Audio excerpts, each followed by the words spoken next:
Okay, the question is actually doing a competition, as a computer competition is in the question, but can it be used because it's not well known? And that really doesn't apply in your application. It doesn't matter if it's well known or not. If what we're really looking for in applications, especially in personal statements and interviews, is if you're really interested in a topic, enthusiastic about a topic, and if you've participated in a competition, like a national computer competition, that definitely is going to apply. It doesn't matter at all in the question whether it's a well-known or prestigious competition. It's just that you're enthusiastic in participating in a topic you're interested in.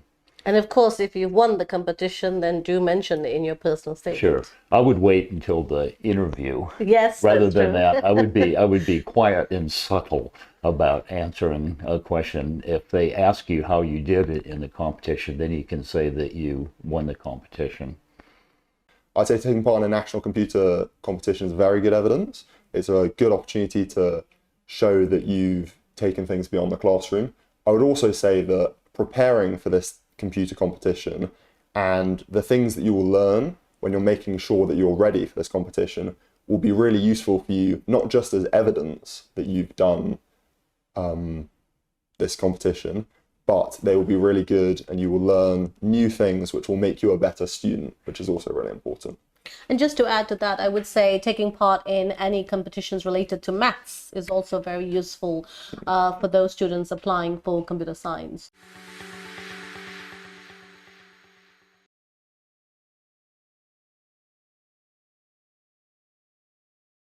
Okay, so the question is it possible to build a moral robot capable of making ethical decisions? The short answer is in today's day and age, we're fairly in the infancy of, quote, thinking computers. So at this point in time, the answer is yes. But as soon as we have computers that are able to think and access information on their own, might be classified later on down the road in a few years super intelligence, I would say definitely the answer is no. No different than having a baby born and have a mind programmed for ethical behavior. It's all going to be all up to the individual because information is going to be available throughout all of the databases in the world. So there's a lot of thinking now is how do we program computers to have ethical, moral behavior? And I think in the long run, it's probably not possible to do that. In the short term, we can.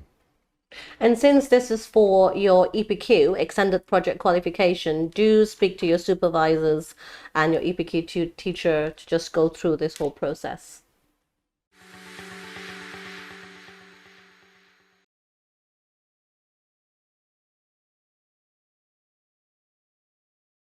Okay, so if your child has already given an indication that they have an interest in psychiatry, that means that they're looking to pursue a course in medicine.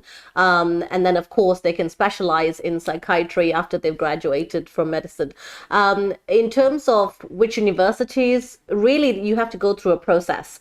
That is making sure that you work on your admission test, work on your interview preparation, build a really strong supercurricular portfolio, and really only make that decision around your, which universities to apply to once you have completed that process. So I would say around August of your year 12, once you have enough information, such as your UCAT scores, once you've done enough of your work experiences and all that, then you would make the decisions on which universities to apply to. There are around 30 medical schools in the UK.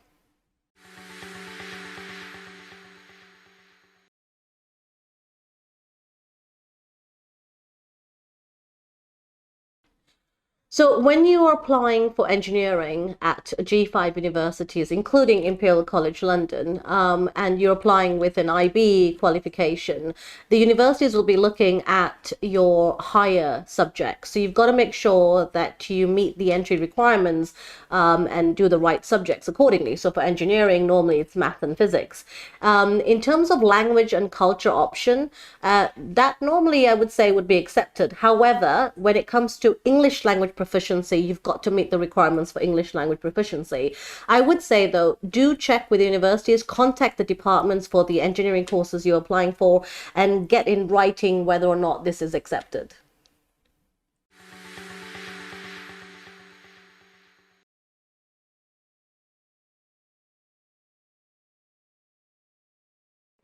Both A levels and IB are equally, accepted qualifications for the universities, for G5 universities, and they're both well regarded. However, the difference really is in terms of the curriculum. So A levels, you take 3 to 4 subjects versus 6 subjects in IB, which is split with higher and standard. And therefore you can argue that there is depth and breadth in A level, but also there is breadth in IB. I would say it's down to time management, because if you're doing A levels, you're doing it 3 to 4 subjects, plus obviously your supercurricular activities as well. And with IB, you have to manage it with 6 subjects. And also the grade differences. So when you look at IB and you look at most of the competitive courses, they're looking at 43 out of 45 versus A star AA or A star A for most subjects.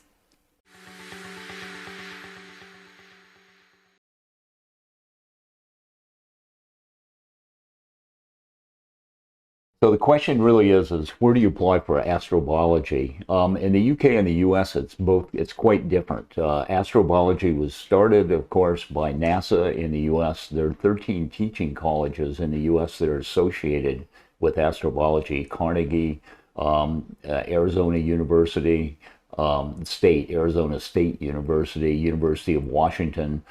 In the UK, it's quite different. It's a good topic. It's usually housed in earth sciences areas, but it could be in some of the astrobiology areas like oceanography, microbiology, molecular biology. University of Edinburgh, Imperial College, both are top ones that are pursuing astrobiology programs. I love the topic myself. It's diverse. I was molecular biology, astronomy, crossover in earth sciences. And in the US, you get 2 PhDs doing astrobiology. In the UK, that's not the case yet. You just get your one PhD. You can also do a general program as an undergraduate, and you could title it astrobiology and get approval to pursue that diverse program.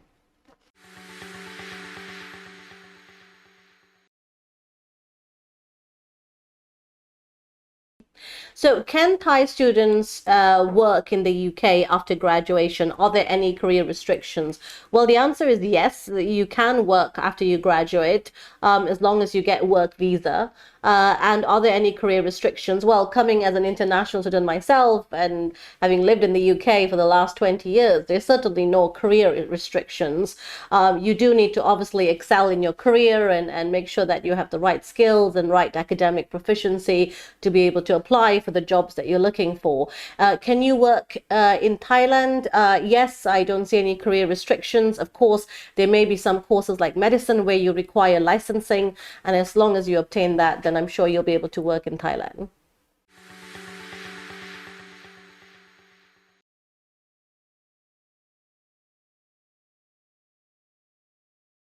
It's something that academics do all of the time. As a researcher at Imperial College, I've published dozens of abstracts, and you go to conferences. So I'm not exactly clear what somebody might do as a student still in school, but I'm assuming that there are some conferences out there where you could publish an abstract or proceedings paper. And in fact, we're doing one at Imperial College next summer called the Environmental Design Challenge. It'll be part of the Youth Climate Conference, and it'll be run exactly like a normal conference for academics is run, and with the end result being presenting a white paper to government. So anything like that is really beneficial. We don't know, actually, I've never heard of a rating system like which quartile is the question for the paper, for a proceedings paper. I would think that doing anything like that would be highly beneficial to put in your personal statement and also be able to answer in your interview questions when you apply.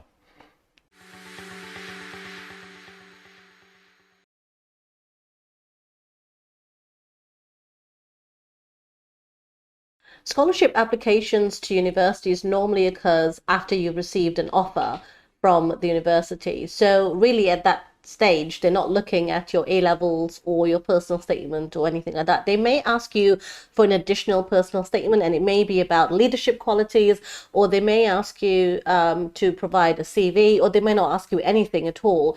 So really, you don't have to, sort of stress about your scholarship application. There are some scholarship applications where you have to apply in parallel to university applications. So in those circumstances, you would have to submit additional personal statement, and you may be called for an interview. So it really depends on the scholarship itself. There are hundreds and thousands of scholarships available at universities, but also with external providers as well.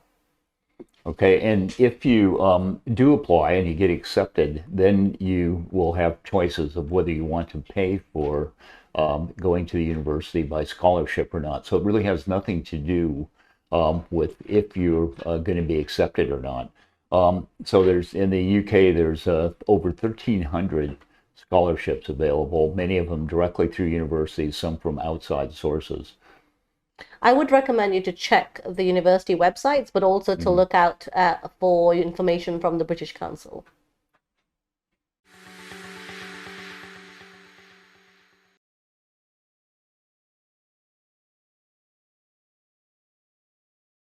So in the UK, the EPQ is an essay that you can do alongside your A levels, which shows sort of an advanced interest in your subject, where you do a bit of research and then you write up an academic essay on a topic of your choice.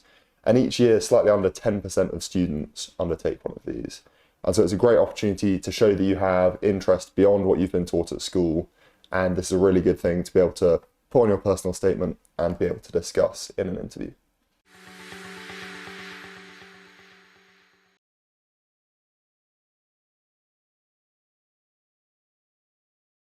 So an EPQ is an opportunity for you to show to the universities that you're applying to that you have an interest beyond what you've been taught at school because you've decided to take a topic further. It's an opportunity for you to develop research skills. It can sort of be a first opportunity for you to have a go at doing hands-on research yourself. So you can read reports, you can read books, and you could, undertake an experiment yourself. So you would learn a lot from that, and then you can demonstrate your interest and the things that you've learned in your application, which can be very useful to show the university that you're eager for the subject. So there are obviously lots of benefits of taking EPQ. However, if it is time consuming, you are writing a 5,000 dissertation word essay, and therefore it will take a lot of your time from your subject. So if you need more time for your academic work, then perhaps taking EPQ will not be as effective. So really do select it based on time management, but of course there are lots and lots of benefits of taking EPQ.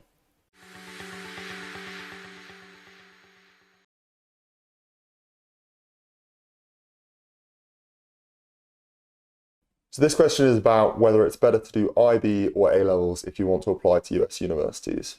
When applying to US universities, the most important thing that they're going to be looking at in terms of your academics will be your SAT scores. So these are American exams that you have to take when you're applying to a US university. Because those exams are the same as what all the American students will take, there's not too much of an interest in your IB or your A-level exam results. However, as the IB forces you to do a wider range of subjects, for example, you have to take a language course, you have to take a maths course, you have to do a science. This will give you a wider breadth of the subjects that you're taking at school. The SATs are similar in that regard, in which you have to take papers in maths and in language. And therefore, I think IB might be a slightly better way to prepare yourself because it's going to guarantee that you've covered all sorts of different topics. Whereas within A levels, you might end up only taking, one direction of subjects. For example, when I was at school, I only studied maths and physics and chemistry for my A levels. If I decided to apply to a US university, I might have left myself with a challenge where I hadn't done any English, and therefore I would have struggled in the grammar papers. But if you are looking to apply to both the UK and the US, then of course taking A levels, does give you that breadth of options, as quite a number of our students at OIC have done. So they've applied to both top universities in the UK and also top universities in the US. US universities primarily look at your SAT scores, your grades, your letters of recommendation. And what you really want to do to get a good letter of recommendation is work in the lab if you're looking at something like genetics, molecular biology. It doesn't matter what you do in the lab, you'll have exposure to people that work there. And if you can then start asking questions and learn more about the molecular biology processes and get involved in it, you'll get an interesting letter of recommendation that'll really have a big impact on instructors in the US.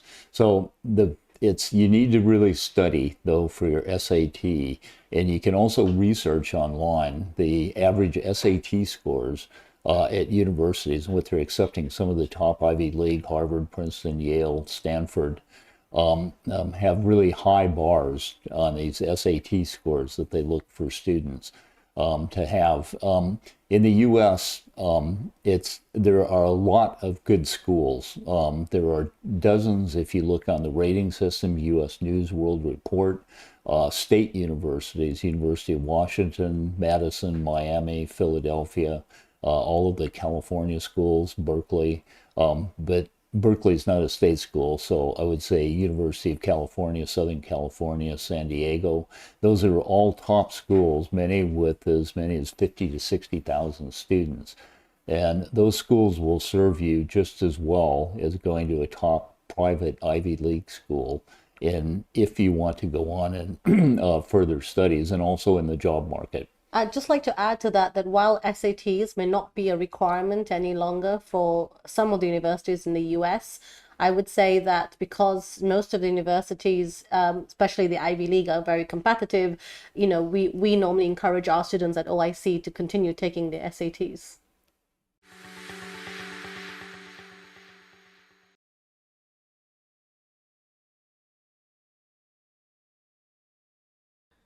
So if you're interested in biotechnology, food science, or genetics, what are the type of supercurriculars? Well, firstly, I would say try to get work experience in a lab. That will be really useful. Wider reading. There's so many books out there in biotechnology, food science, and genetics.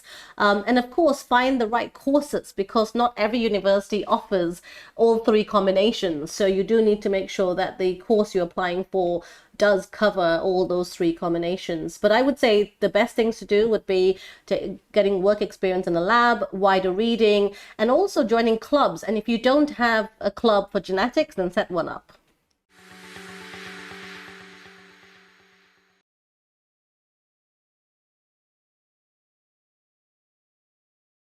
So for each of those topics, they recommend a set number of hours that you can put in to doing the research and writing your essay up. What I would say is if you want to take that research further, you can do more time than's recommended. Make sure you get a really good result on the essay that you do write. You could add in extra research, but something that would look very appealing on an application form would be if you undertook that research and then even after completing your essay, you then continued the project, perhaps you wrote another report up. There are numerous essay challenges that you can submit essays into, as these are sort of international competitions.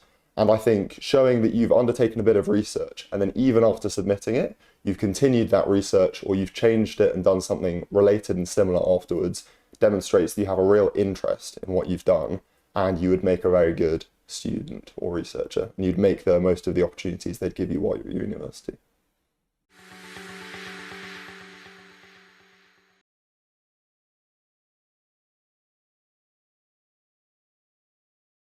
So at OIC, we offer university consultancy programs. So if you are interested in getting some help with your admission test or interview, or just general direction with your university application, or even some coaching around supercurricular activities, we're very happy to help. So please do get in touch with us.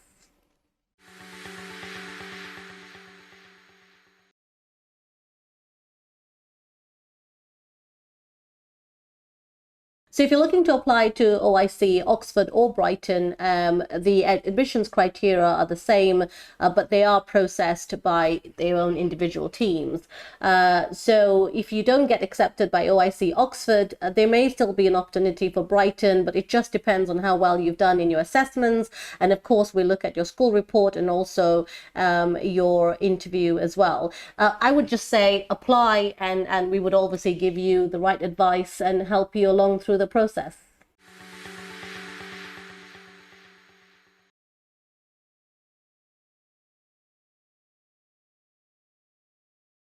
When choosing the right universities, you do need to look at a number of combination of tools. UNIFROG is one of them, which does give a lot of great information. But also, if you have the time and opportunity, then do visit open days, attend open days, visit the universities, go and talk to students, current students. And if you can't do that, then of course there's lots and lots of things available online. The main thing though is making sure that whatever you're passionate about, whatever you're interested about, it really needs to match with the course content of the university, of the course that you're looking at those universities, because that primarily is going to set you apart when you're writing your personal statement or if you're attending an interview. So make sure that you do read the course content, and of course visit the universities if you can, and if you can't, then there are lots and lots of online tools available.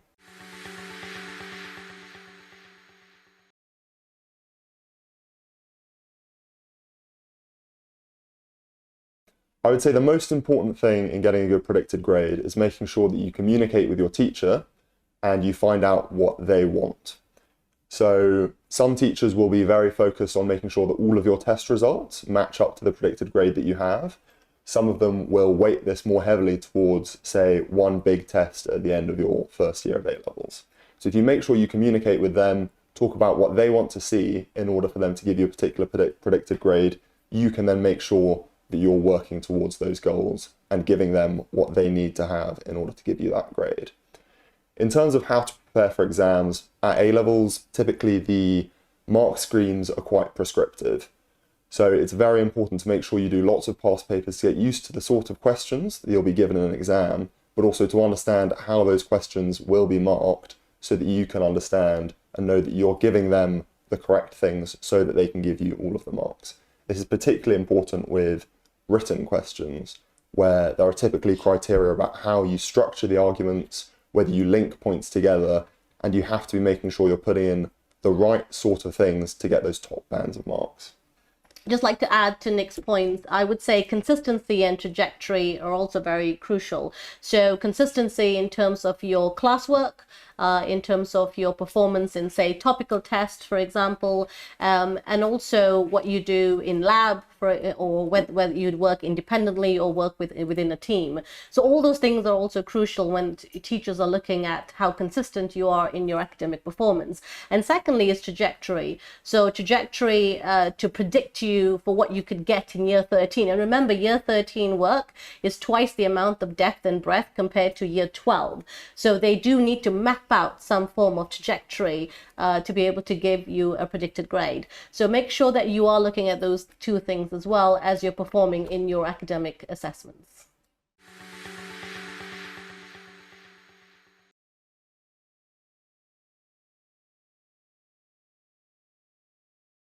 So if you're at high school and you've undertaken a bit of research that you think is particularly good or new, and you've had the opportunity to publish it or show this off in a conference or a journal, that's a really good sign, and that is really important and shows that you've done something that's very good.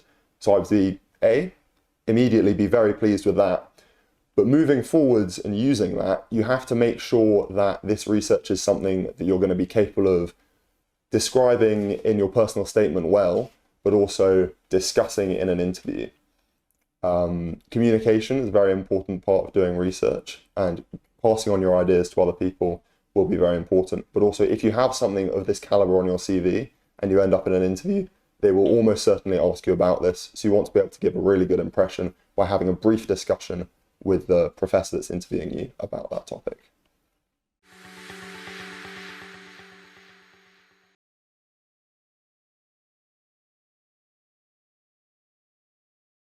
So while a lot of students will try to do some research in the form of an EPQ, where they want to show to universities that they've taken a next step and taken work further than what they've been taught in classes and what they're going to use for their exams at the end of sixth form. A very small number of students will manage to do research which is of a caliber where they can publish this. I'd say this is exceptionally rare. I can think of only a handful of people that I've ever met that have done something like that, and that would certainly be fantastic evidence that you have the capability of doing really high level work. However, this is so rare that I wouldn't feel pressure that this is something that you need to do, but if you have the opportunity to do it, you should certainly take it because it'll be fantastic for the university application.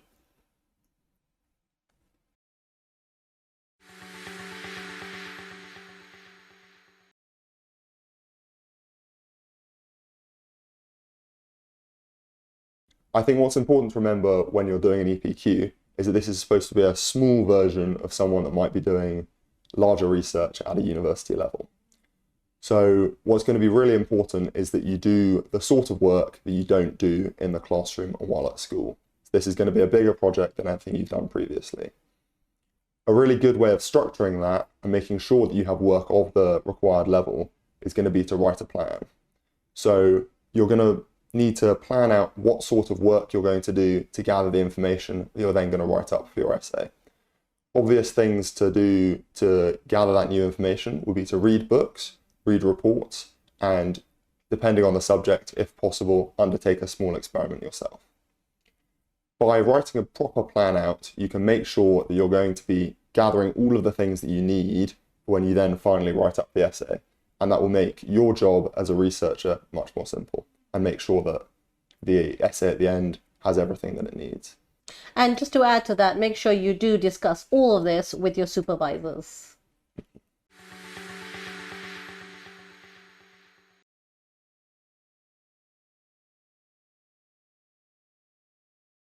So the purpose of a reflection is to order your thoughts.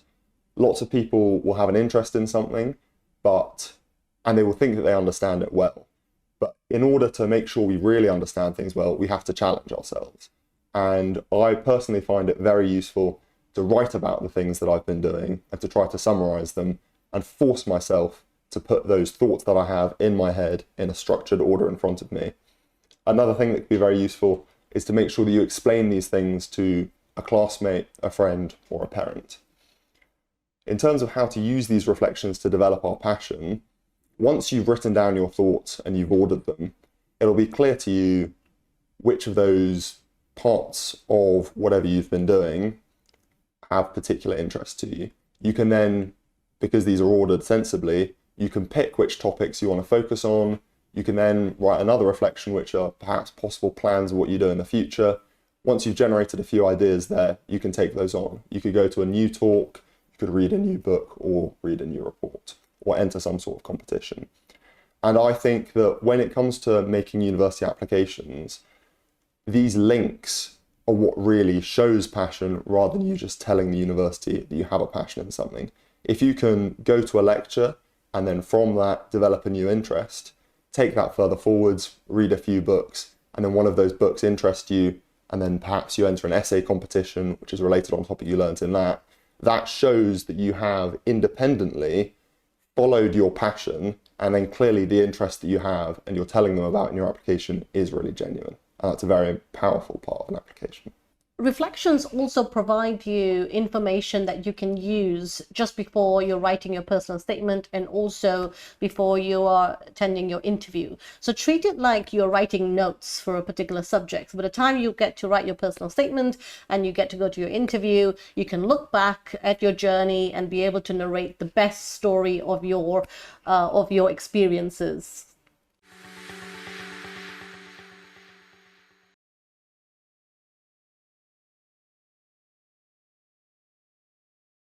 So if you didn't get your offer to study medicine this year and you wish to reapply, I would say that's a really, really good option, provided you obviously come out with strong A-level results. And of course, if you choose to reapply, then make sure that in your gap year, you're doing the right things. For example, taking part in more work experiences. For example, you could be working in a hospital as a porter or voluntary work, working in a hospice, doing a lot more wider reading, doing a lot more community work, volunteering work, and perhaps even taking a part-time job. But certainly medical schools love students who take gap years, especially those who have achieved a good set of achieved A-level results, and as well as a strong supercurricular portfolio. So applying for a gap year would definitely not affect your application in terms of, the fact that you're taking a gap year. It certainly does enhances it. So you want to apply for medicine, you've done everything you can, you've submitted your application, you've applied in year 13 and you receive rejections from medical school. Remember, medicine is very competitive. For international students, there's a 7.5% cap. So, to get no offers is quite common for medical school applicants. So what are your options? Well, number one, you could take a gap year and reapply, having achieved a set of achieved A-level results. Number two, you could apply for biomedical sciences route, so apply for graduate medicine after completing biomedical sciences or courses similar to those subjects. Or number three, you apply for medical universities that offer medical transfer schemes. Now, the second and the third options are quite competitive later on in, when you're looking at transferring or when you're looking at applying for graduate medical school. Graduate medicine is far more competitive than undergraduate medicine. So really, I would normally encourage our students to take a gap year and reapply, provided you've achieved a good set of A-level results. Because when you reapply in your gap year, you're applying with achieved set of A-level results as opposed to predicted grades. So that is always better than applying with predicted grades. But also, secondly, when you reapply, provided you have good set of supercurricular activities, for example, working in a hospital as a porter, or voluntary work in a hospice, or community work, and obviously continuing with wider reading. Also, you can look at taking up a part-time job. All these things will help show your maturity in your gap year, and universities, medical schools do take on a lot of gap year students. And also some universities actually give you bonus points. So the fact that you're in gap year, you've had achieved set of A-level results, provided you meet the entry requirements. So therefore, I would definitely encourage you to take a gap year out of those options. But of course, if you wish to go to university, then you do still have the option of either going into another career, another course, for example, biomedical sciences, and then applying for graduate medicine, or applying for courses, universities that offer the medical transfer schemes.